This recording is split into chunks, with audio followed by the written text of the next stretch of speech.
Hello there and welcome to Fyendal's Library. Today we're going to be talking about the last new hero for Monarch and a brand new class, which is Prism the Illusionist. I was very excited about this class because I was really looking forward to being a brand new class in Flesh and Blood coming through Monarch, and it was amazing to see this hero announced. And when I heard of the new hero and started reading the new mechanics, it made me think back to something which is very apt because of Prism being a librarian, or being found within a library and living within a library for a very long period of time.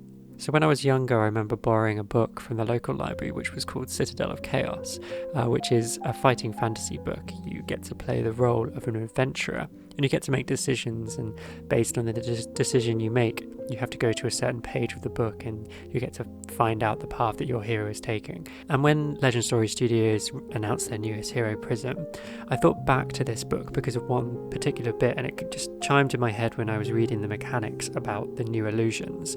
And that was because in this book there was a spell called Illusion, and I went back to the book and I read the entry for the spell, and it said this: "This is a powerful spell, but one which is a little unreliable, and also it is most effective against intelligent creatures."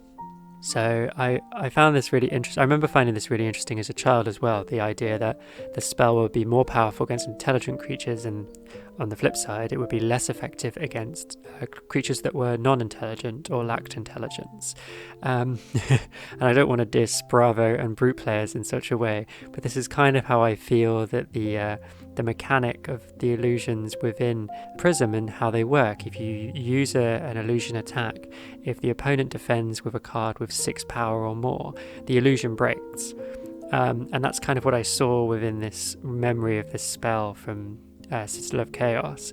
This idea that if you just don't care about the illusion, you quickly defend with a 6 power card, the illusion shatters. Like strength shatters the illusion, while someone with lots of little attacks that's maybe allegedly playing more intelligently and more sneakily will have a really big trouble getting around the illusions. And I just thought, this is why I love this game. You're seeing within a game mechanic storytelling. They're using this mechanic to tell a story about how these illusions work, and I just think it's fantastic that Legend Story Studios continues to use game mechanics to tell a little bit of a story about how a character works and how their illusions work in the real world, well, the real world of Flesh and Blood.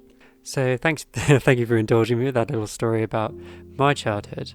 But let's swap over now to a different child and the story of how Prism came to be, as she's described, the sculptor of Arclight. So to understand Prism, we first need to talk about the Library of Illumination. This is a library within Solana, and it's described as a beacon for scholarly pursuits within Solana. Many travel to Solana solely for the purpose of visiting this library. It's described as a labyrinthine complex, and it's at the base of the Solarium, which is the grand building at the centre of the city that you can see in many of the artworks. All the gates of the city of Solana lead to this grand building in the middle, and the library sits at the very base. It's a place that any Solanian may enter, and it seems that many people seem to enjoy walking its corridors, not necessarily to learn, but maybe just to reflect, to walk around in peace. We saw Bolton do this when he was struggling on what the next step of his journey should be. He came to the library and he walked around its corridors, and that's where he heard Prism talking about the Heralds, which we'll get to in a second. So only the uppermost level of the Library of Illumination is open to the public. There are lower levels that are only available to members of the Light of Sol. Only they may enter these lower levels. And it was deep within the library's inner sanctum, in a mysterious place, in a mysterious vault which is called the Signaris, that a Magister came across a young child named Prism. We're not given the name of the Magister, but their appearance is very similar to the one found on the mentor card, the Librarian, suggesting that this Magister was the Librarian, or later gained that title. Or that could just be another general term for the Magisters who work within the Library of Illumination. But whatever the case, the Magisters of Solana are described as all being baffled by the girl. She remembered nothing of her past, and the only clue was a glowing sphere that she carried. And this sphere was described as an ancient relic of Solana. We should also talk about the relevance of this girl being found in the Signaris. The Signaris is described as a concealed vault deep underground, and it's guarded by physical defences and powerful wards, and it's a place that hides many powerful artefacts. Prism's story tells us that she was found within the Signaris. The story reads, she was at odds with the ancient tomes and hidden secrets which surrounded her, yet in spite of her mysterious appearance within the Signaris, she appeared to be entirely ordinary. So it was just this little girl that they found in and amongst all these ancient artifacts, and she herself was playing with an artifact that she then carried around with her, and it was a sphere. It said that it contained a single drop of arc light, which is an incredibly rare gift of soul. And presumably this artifact wasn't in the vault before, because the Magisters, they don't say that Prism found this artifact. She's just stated to just have been holding it, and it's like it belongs to her and that she brought it with her wherever she came from. So Arclight itself is described as an incredibly rare gift of soul. It's light that has been made corporeal, and to the Solanians it must have almost felt that this young girl was holding the essence of a god made flesh in her own hands. It's the light that's been turned into a physical object, and this little girl was holding it. Again, it was a mystery how this girl and this light came to be together, how they came to be at all. So Prism was raised amongst the books and tomes of the Great Library and was taught by the Magister. She was taught many subjects, but she also sought out other learning through the myriad of books and information that she could find by scouring the books of the library. Prism is described as feeling at peace in the city. She wasn't just bound to the library, she went out and walked amongst the streets, and she often told tales that she'd read in the books of the library in the city to the people that she could find out there and who would listen to her stories. While searching for more knowledge, she came across something that almost redefined her, and it showed her her purpose in life. And it was when she came across this tale of the Heralds. And it's these heralds that form the basis of many of her cards and many of the illusions that she can conjure. The heralds were like guardian angels, guardian deities of the city of Solana. Obviously incredibly important and significant to Solana, but when Prism spoke of the heralds to others in the library, presumably also the Magisters that were there, nobody knew who they were. It was knowledge that had been lost, and it was knowledge that she knew she needed to share with the people of Solana. And there was one herald that she grew close to in particular, Suraya, who's described as being shrouded in mystery and who brings knowledge to the people.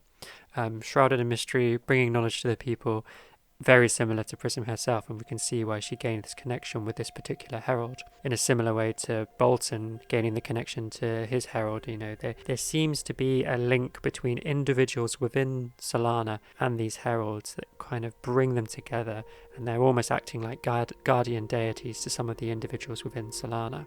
Sometime after she discovered the story of the heralds, a new power awoke in Prism, and the ancient relic that she'd always carried, that sphere of arclight, it awoke and it transformed into something which is called a masterwork. And with this, she was able to take up the mantle of an illusionist, weaving her love of stories into the illusions she conjured. Prism's life had been one of peace and joy, but war came to Solana, a dark fog flooding the city, and dark creatures came to destroy its citizens. As we mentioned before, Prism has yet to really go out into the world, and rather than her go out and adventure, the world has almost come to Prism. These forces of darkness have come to her doorstep, and now is the time that she needs to decide what she wants to do, how she wants to act. When she looked out on the streets, on this darkness, thinking what she can do, it struck her that her knowledge of the heralds, her ability to conjure illusions of the heralds, would allow her to help the citizens of Wraith and help the citizens of Solana by encouraging them, by showing them these images of the past and blasting away the darkness through the power of her illusions. So she will go out there and, wielding these illusions, she'll protect the city and show Wraith the power of soul. The story of Prism is clearly just beginning, but our series on the 4 new heroes from Monarch has ended, but there's going to be a lot of new content coming shortly on the channel, and I hope if you're not subscribed already, you'll consider subscribing so you can see those new videos when they come out.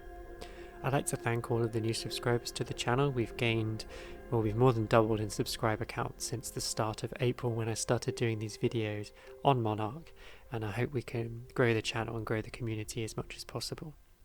So again, thank you for listening to this video, and I'll see you at the next one.